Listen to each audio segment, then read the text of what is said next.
burya ngo iterambere ntirishoboka mu gihe hatabuhinga bwa none buriko bukoreshwa. Ni muri iyo ntumbero abana bagendana ubumuga bwo kutavuga bo mu kigo c'aho bita kwa Johnson mu Kamenge nabo bijukiye gukoresha ubwo buhinga. Florence Bizindavyi umwigisha wabo avuga ariko rero ko hari utubazo tumwe tumwe bafise ku bijanye n'ubwo buhinga bwa none. Duhera mu wa mbere gushika muri nevye hamwe n'abakutiro. Abo mu wa mbere no mu wa kabiri no mu wa gatatu no mu wa kane niho usanga hariho abanyeshuri cyane benshi kubera yuko ariko abo mu munani n'abo mu icenda turabapartage amantuze turabashyira hamwe kubera yuko gusa bica kigorana ariko tutabigisha nyene ku muvuduko ukwiye naho abo mu icenda n'abo mu munani bajanye kubera umwanya bari mutoyi twigisha isaha imwe ku munsi ariko abo mu icenda barakwira ku mashini mu icenda no mu munani barakwira ku mashini hamwe nabo mu w'indwi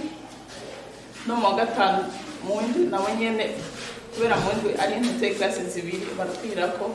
ariko guhera mu wa mbere gushika mu wa gatanu niho usanga imashini zitakwiye mbere gushika mu wa gatatu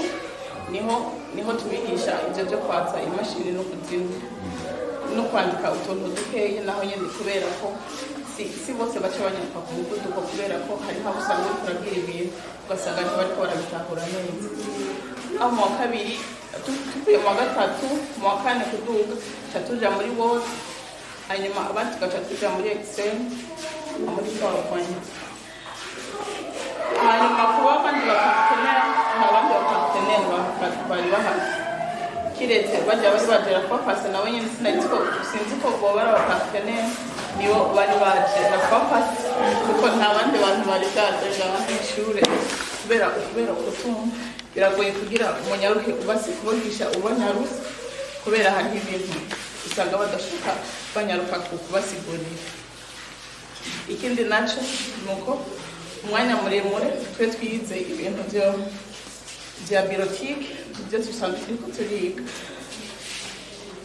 nta bindi birebire turiga cyane atari apaka bya biotike kuko nivyo byari bisanzwe biri muri programme byo bariko bariga. Ikindi naco ibintu by'amarezo internet ugomba kubigisha nk'ibintu byo hejuru usanga internet irateba cyane si kirenga kubera yuko umwanya umwe usanga iri kuri bloka nishobora kwarimanta amamashini yose yarimanta amamashini zibaye nyinshi n'izibiri ushobora kubona iriko connecta kuri réseau yayo. Nawe Clement igira neza arongoye ikigo KitHub yari yishikiye kuri ico kigo mbere akaba yahavuye aja no kuraba abana bahoze mwibarabara ubu begeranirijwe kwijabe arashikiriza igituma yahisemwo kuja kuraba iyo migwi yabo bana. No musi numbera kugira ngo dusubire tuze twerekeje n'abavyeyi bacu barongoye ikigo ca CETIC burya tujya tubereke ivyo tumaze imisi dukora rero tongeye tubamenyeshe umugambi twatanguje kuri iyo tariki twaza kugendera abana kanasinda nta mwana w'ibarabara umwana wose n'urumuri umugambi wa twise street kid coding ni umugambi rero twatanguje igihe twigena umunsi mpuzamakungu ari umwana w'ibarabara rero byari bikwiye ko tugaruka kandi tuzanye abavyeyi bya tubereke nabo nyine bibonere kanasinda bumve nuko abana bashimwe umugambi hama tubanda dukorera hamwe kuko kanasinda turakeneye ko bodufasha udushimikira mu mugambi tukongera tugashikira abana bose kiresaba gusa abandi bose mwibarabara burya umugambi kwigisha igikorwa si cyatwebwe gusa kandi twocishoboza turi twenyine gusa rero turizeye ko bose ko umugambi wa leta usanzwe ari kuzana ubuhinga bwa none guteza imbere mu gihugu ushobora gutuma n'abana baronka ubwo bumenyi rero turavyizeye gose kandi turavyizeye ko kanasinda tufise n'umuvyeyi wacu ngaha muri CETIC ashobora kudushikira mu cyo igikorwa nk'ico cyo gutanga ubumenyi mu bijanye no gukoresha ubuhinga bwa none twabonye yuko ari ahandi mwabutanze ku kigo cigisha abagendana ubumuga bwo kutavuga abaragi hariho abavuze bati byo kwigishwa n'ababigisha babona bakamenya ukuntu babasigurira byo koroha hari umugambi hoho mubona ico mukorera nibaza ko byose bijanye mu mugambi wo guteza imbere umugabo wa none. Urinze wigisha abana ni byiza rwose ko twigisha n'abigisha ukanasinda twebwe bose si kigo kitabe gusa kizokwama kigenda mu muhingo yose. Yego twagiye mu Ruyigi, twagiye Gitega, twagiye mu ntara, muga twe mugambi wacu nuko twigisha n'abigisha umenye bukongekana kugira nibo nyene bavyeyi kandi nibo bafise n'ubuhinga bwo kwigisha mu bwo Bienvenue Irakoze umunyamabanga nshingwa bikorwa mu kigo setike nawe hashikiriza ko hari biriko bikorwa kugira ngo ubuhinga bwa none butere imbere cyane mu gihugu cy'u Burundi. Murazi yuko mu gihugu cyacu cy'u Burundi gukomeza igisata cy'ubuhinga bwa none n'umugambi umwe mu migambi 10 ya mbere ya leta y'u Burundi, kandi ndazi yuko mwama mwumva ko nyene cyubaye mukuru w'igihugu cyacu cy'u Burundi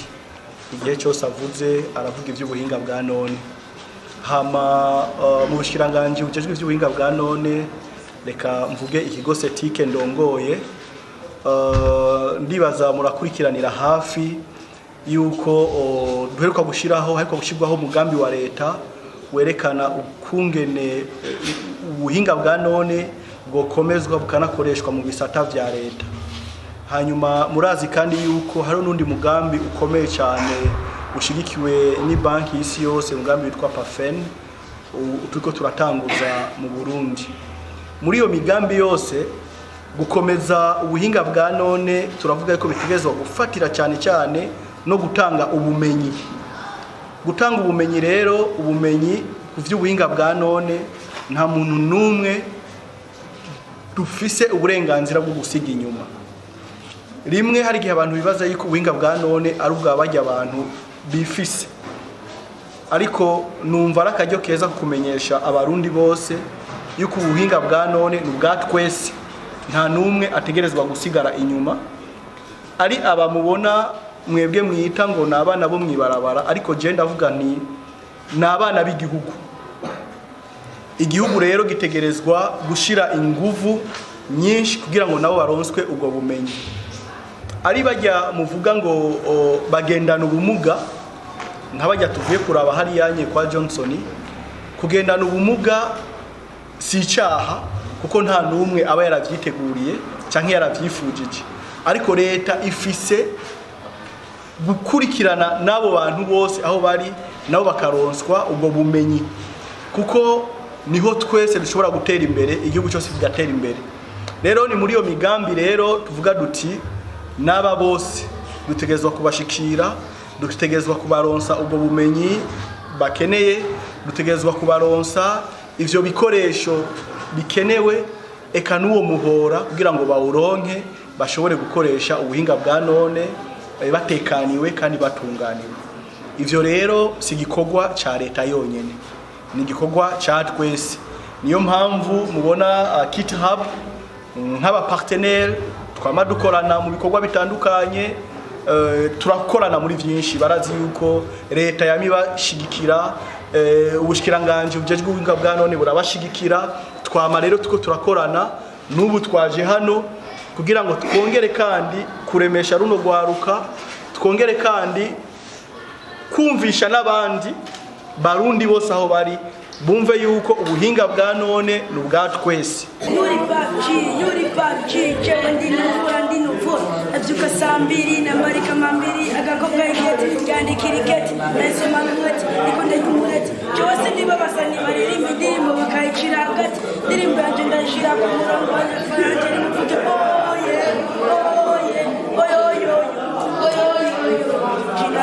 ari nasoma secondary tafazari sijui matafari niko churaka